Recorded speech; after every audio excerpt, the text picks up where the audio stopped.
It's the day after the election, so we're wondering, what do we eat? Well, a high-fibre diet can cut the risk of death from cancer, from stroke and heart disease by up to a third, according to a major new study carried out over almost 40 years. But most of us don't eat nearly enough fibre. Clinical nutritionist Sarah de Lorenzo is back to explain why we need fibre and how to get more into our diet. Sarah, good morning to you. Good morning, Basil. What is fibre and why do we need it? Why is it so important? So fibre is the indigestible part of food that we find within plants.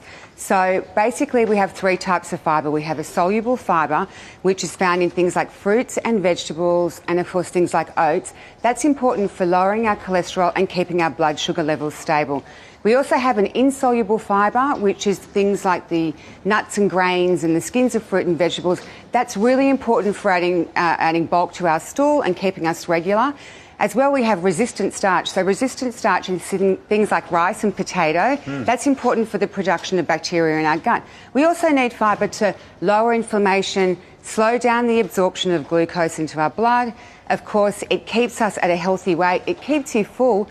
But as well, fibre, as you said before, 30% of fibre will lower your incidence of getting things like type 2 diabetes, cardiovascular disease and cancer. So it's extremely important. Super important. All right, let's run through what we've got. Fibre in various different forms. Let's go. Let's go. All right, so here we go. This is what we've got. All these fruit and vegetables carry around 4 to 6 grams of fibre. So we're looking at getting a recommended daily intake of 30 grams for a female, 38 for a male. Okay. So if you're looking at about a cup of those with the fruit and veg, that's what you'd be, just to give you a rough estimate.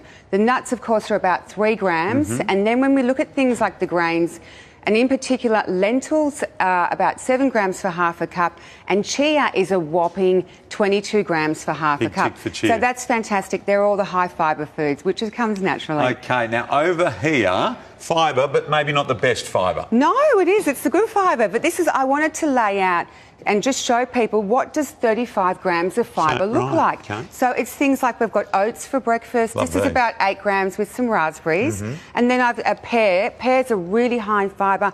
That pear is about 5.5 grams. The 2 slices of good quality Bergen bread. That's OK, the bread. That's good. It's a whole grain bread. So we're after whole grains. That's going to yield us at about 8 grams. The little handful of nuts are at about 3. And this, in addition, and of course this isn't in addition to all the proteins and stuff you would add. This is just the fibre content. You've got the, of course, you've got the rice and the carrot and the broccoli. Gotcha. 35 grams That's together the size there. We need. Haven't got long. Talk us through this and we'll put the recipe up on our website. This is my chia blueberry pudding. This is going to give you 27.5 grams of fibre.